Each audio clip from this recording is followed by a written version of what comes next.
In Numbers 31, verse 17 to 18, it says, "Now therefore, kill every male among the little ones, and kill every woman that hath known man by lying with him. But all the women children that have not known a man by lying with him, keep alive for yourselves." You may have heard people say that Numbers 31 verse 17 to 18 condone men being able to sleep with children. A subsection of that is Israel being allowed to have sexual slaves. Why were they only to kill the young males? And why kill only the active women? Why were only the virgin women children allowed by Israel to keep alive for yourselves? Also, how do you know who is a virgin and who commanded it? Now, to start this video, I'm not just going to give you a straight answer, because if I say, for example, no, you may look at this video from the get-go and say, no, you know what, he's just saying this because he has an agenda. So what makes more sense for me to do is to look into the context of what's actually going on, give you my answer. So I want you to let me know in the comment section below if you think I'm lying or making things up, or if what I'm actually saying actually is logical and actually makes sense. So let me know your thoughts and opinions in the comment section below, and by the end of the video you can decide for yourself. And I want you to leave a comment in the comment section below if there's something I don't necessarily cover, or there's a question you have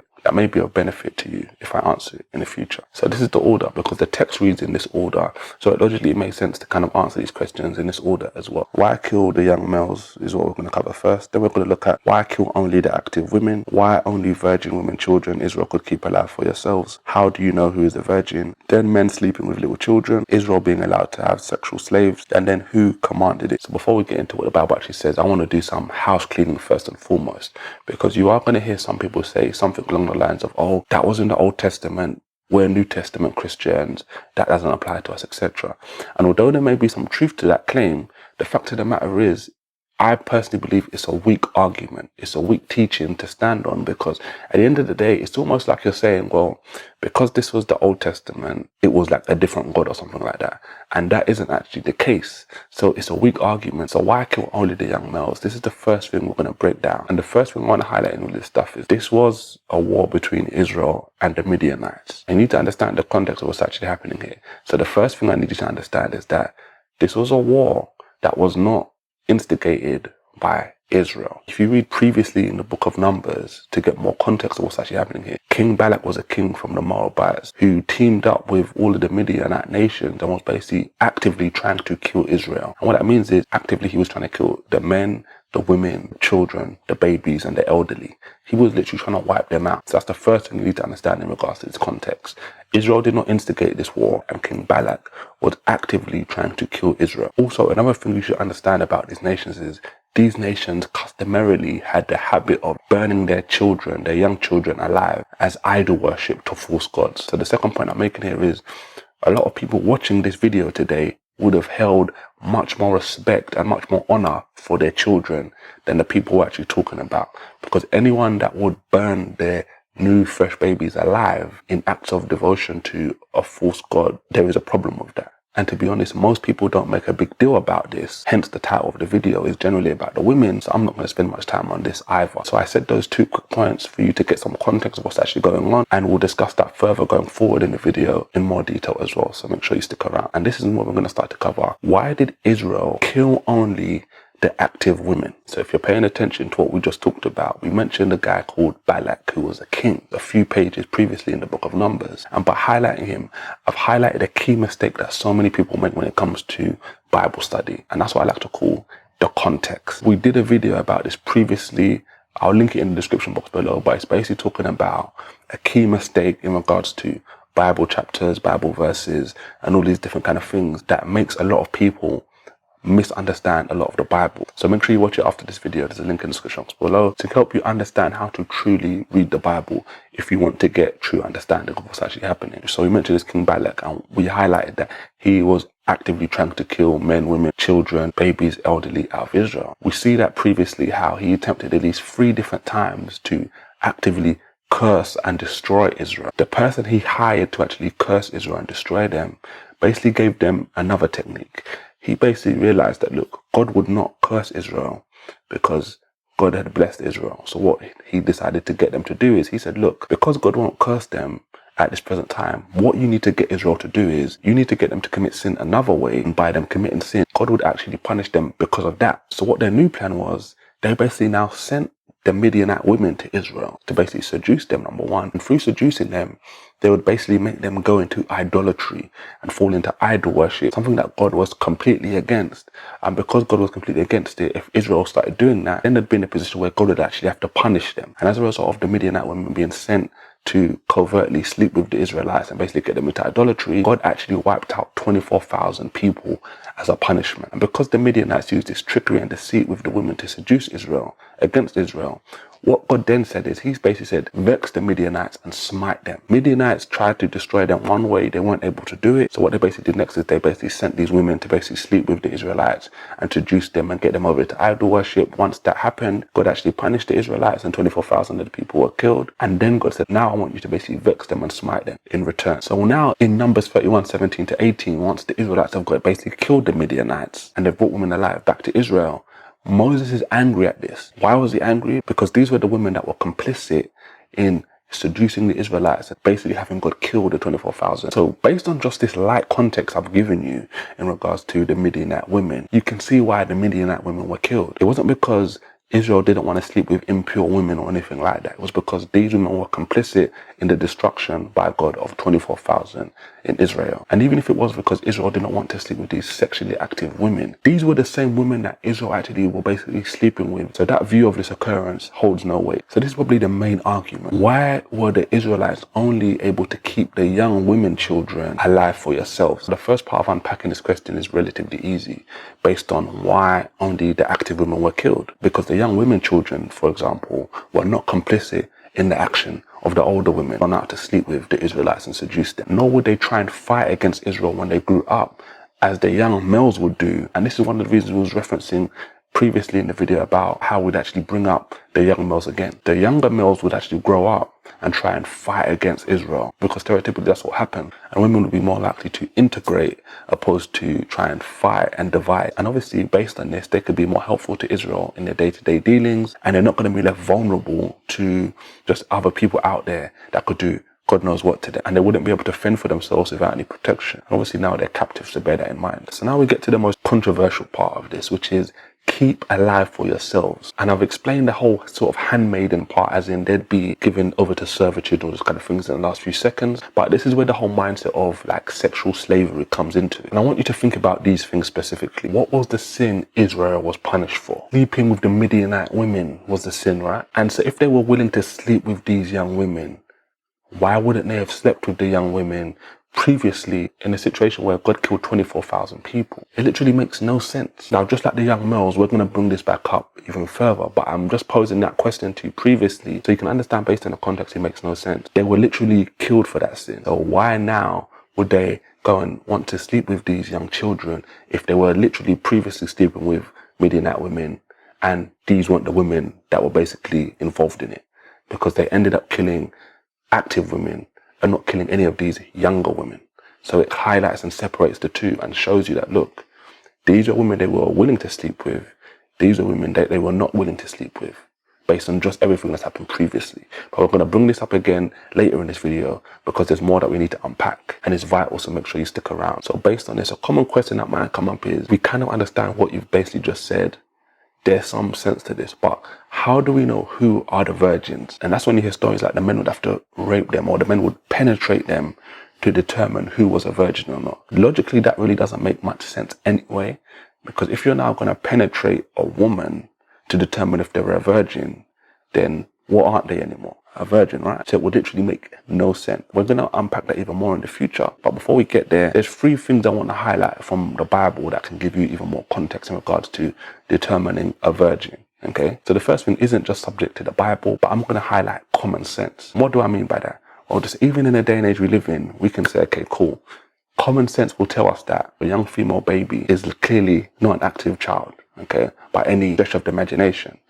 They would not be complicit in any sort of sexual activity, okay?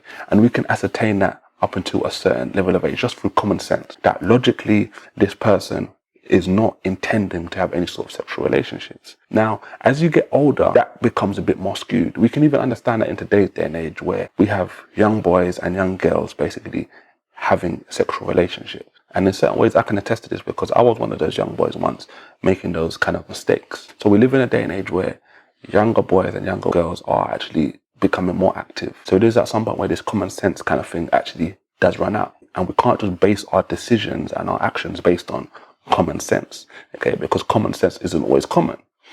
This is how we get to the next two things, which I think are really vital and give us just some additional context, not only about what God set up for Israel, but also what may have been the thing around the time. Obviously now they're captives, so bear that in mind. So the second thing is something from the Bible, which we see in the book of 2 Samuel. Get this example from a woman in the Bible who was actually raped. And after she was raped, it talks about how the king's daughters generally wore these special robes to classify them as virgins. And basically she couldn't wear the robe anymore because she wasn't technically a virgin anymore. Now again, this isn't a clear-cut thing because yes, women can lie, but it also adds addition to the whole common sense approach that I just gave you.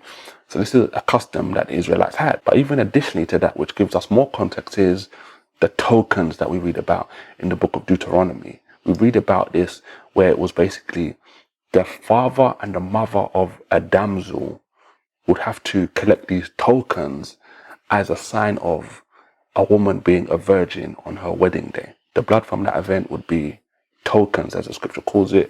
That was the job of the parents to basically hold that in reserve, just in case at any point in time the husband would try and come and say, oh, this woman was not pure, etc. So I've highlighted to you pretty much 3 different ways, 2 ways we specifically see in the Bible, which highlight how women who were virgins were actively sort of tracked. And this gives us insights into what the Israelites were doing, but also can lend us some insights into maybe some of the practices and customs that the people around that time were actually doing to determine who was a virgin and who wasn't. So those are 3 logical ways and societal ways that we see from the scriptures that can ascertain much more logically than actually forcing a woman or penetrating a woman to determine if they were actually a virgin or not. And I'm sure you would agree, right? If you have thoughts on these things, let me know in the comment section below. Now we focus on men being able to sleep with little children. We want to unpack this even further. And I want to take this time to segue. Even if they did sleep with these young women children, it was not God's will. And I'm not saying that as a cop-out. I'm saying it in the sense that in the Gospel of Matthew, when Jesus is talking about marriage, he's basically highlighting to them, after the question they posed to him about, can we divorce our wives? Jesus highlights that, look, the reason you were allowed to divorce your women in the Old Testament was not because God wanted you to divorce your wives, but was because you had a hard heart. So what that means is you wanted to divorce your wives and you were going to divorce your wives regardless. And he says, but from the beginning, and he highlights the beginning as Adam and Eve. For those of you who may be thinking that the Bible's teaching something before Adam and Eve, when it isn't. In the beginning, which was starting with Adam and Eve, God was not for divorce. It was for one man and one woman to be married and to be bound together forever, for life. So the fact of the matter is, if they were actually taking part in these activities, sleeping with these young women, it wouldn't have been God's will, okay? Because God highlighted a man and a woman being married from the beginning, and that was it. Now more specifically, we talk more about Israel being allowed to have sexual slaves. Is that what the Bible actually says? Now, how do we know specifically Israel were not taking part in sexual slavery, so to speak, and they weren't literally just penetrating these women and going into them and having relationships with them as they please? We have to look at what the Bible says about how to deal with slaves or how to deal with captives you have based on taking them in war. And to do that, you can read in Deuteronomy in the Bible, which is the book literally inducts the numbers, and it basically outlines the procedure which would have to be taken in place in order to marry a woman that was captive. And that basically explains how if you go to war and you take women back captive and you want to marry a woman that you see that you think is attractive, there's a procedure that God set up. It didn't have anything to do with literally just sleeping with them as you please. What would basically happen is that woman that was captive would actually have to become your wife. And it wasn't something you could just do today. Oh, you know what? You're going to be my wife. Or tomorrow you're going to be my wife. No. You'd actually have to bring them into your house. And then you'd actually have to shave their hair and cut their nails. And you'd actually give them a period of time, about a month, to basically mourn for their mother and their father. And then after that, you'd be able to marry them. And after you married them, you couldn't then just say, okay, you know what? I'm not married to you. You're my slave again. You're a captive. No. If you try to divorce that woman after you married her and have slept with her, she would actually now become free. Okay. And you'd have to let her go because the scripture says you'd humbled her. And obviously, once you've got wife status in Israel, there's certain requirements that you have to meet. So it wasn't like you could just sleep with them and then just be done with them. No. If you try to game the system in that way, you'd be on the line for that, which was another deterrent. Now, some people make a big deal of, oh, you're cutting her hair and paring her nails. Or I want to highlight this. This is another deterrent against the thing that people are trying to accuse the Bible of. Because let's say, for example, you see this woman that's attractive and you say, yeah, you know what, this woman's attractive, I just want to take her, basically, or something along those lines. Based on what the Bible says, by cutting a woman's hair and cutting a woman's nails, in a lot of ways, you're basically taking the attraction away from the woman. And if you are willing to do that, then the likelihood is you're much more willing and much more inclined to actually have a long relationship with. So for example, for those of you who are married, you understand what I'm saying. You probably love your wife or your husband, for example, so much that even if their hair was cut, even if their nails were trimmed off, you'd still love them that much.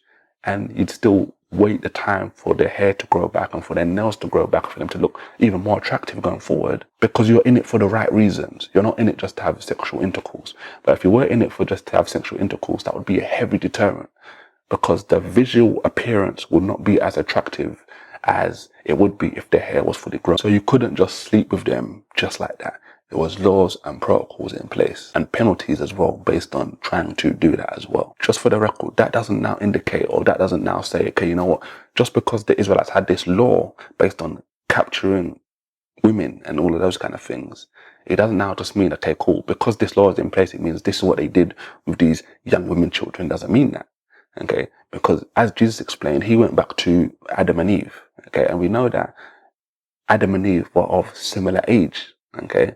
So based on the context of Genesis, that is one principle we see with God's will in regards to marriage. You want them to be of a certain age, as well as both being conscious. But then at the same time, think about the point I raised earlier, which makes sense as well. The Israelites went and actively had sexual relationships, had sex with the women that were of a certain age, and they got into marriage with those women. But the young women children, they didn't get married to. Hence why they were innocent and were not complicit and destroyed in the whole fiasco. So that gives you additional insights as well to show you that the Israelites were not interested in marrying these young women at the time. They were only interested in marrying the older women based on the whole light context I've given you so far based on today's video. Then we get into who actually commanded the Israelites to wipe out all of the women, to wipe out the young males, and to keep alive the young women children for yourselves. Some people rush and just say, look, God commanded this. But when you actually look through the context, who was angry? It says Moses was angry that the women were left alive. And that's when Moses now says, wipe all of the women out. And some people use this, like they use the whole, this is the Old Testament defense, as I mentioned at the start of this video, to kind of get their way out of this and kind of say that God wasn't in line with this. That may be the case, but the point I'm trying to make is I also think this is another weak argument. So it's not necessarily something I would lean on, even though there may be some validity to it. But I have heard people try and say that, oh no, it wasn't Moses that initiated this. It was actually, oh me, God that initiated this. Because it says later on after all of this stuff, that these were the statutes and the laws of the Lord. But what you need to understand about that particular text where it's saying these are the statutes and the laws of the Lord is the context for what we're talking about. We've mentioned that previously in today's video. The context is always vital. And Eleazar there, the high priest, was not referencing killing the women and those different kind of things as the statutes. If you look at the context and what he's actually saying, he's saying, look, go and wash these things with water that are anyone that's basically killed someone, wash yourself in water. Wash certain goods with water and other goods wash them with fire. These are the statutes of the law. What he was referencing is basically in Leviticus, the laws of uncleanness, where God had basically set up what you were supposed to do in times of uncleanness. And we also see this again rear up just a few pages previously in the book of Numbers, dealing with the waters of separation, the waters of purification as it's called, where it's basically highlighting that, look, if you are unclean, these are certain procedures you have to do in regards to cleansing yourself with water on the 3rd day and on the 7th day. And the things that can't pass through the water were to pass through the fire to be cleansed and to be refined in that way. We've done 2 videos about these waters of purification, waters of cleanliness. I'll make sure I post them in the link in the description box below for you to watch after, because there's one video we talk about the book of Numbers as a whole, and there's another video about Numbers where it's about why Jesus actually turned the water to wine. So both of those videos are going to be linked in the description box below, but that gives you the context of what it's talking about when it's talking about these are the statutes of the Lord. Let me know your thoughts. This was a tough question we answered, and there's more tough questions like, why did God wipe out the Amalekites? Or why did God tell Abraham to sacrifice Isaac? And we've got answers to all of those. Watch them right here, and I'll see you on the next video. Thanks and take care.